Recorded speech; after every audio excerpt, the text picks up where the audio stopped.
शेर और हिरण की कथा। एक जंगल में एक शेर रहता था जो अपनी शक्ति और बल के कारण जंगल का राजा कहलाता था। वो अपने शिकार की तलाश में जंगल में घूमता रहता था। एक दिन उसने एक हिरण को देखा जो जंगल में चल रहा था।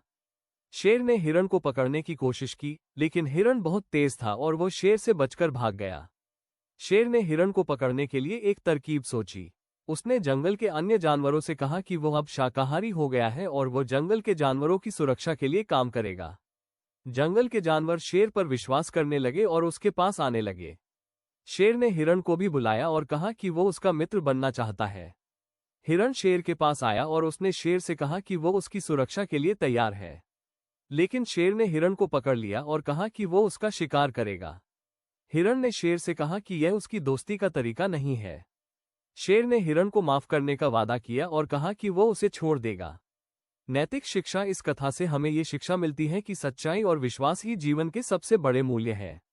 शेर ने हिरण के विश्वास का फायदा उठाने की कोशिश की, लेकिन अंत में उसे अपनी गलती का एहसास हुआ।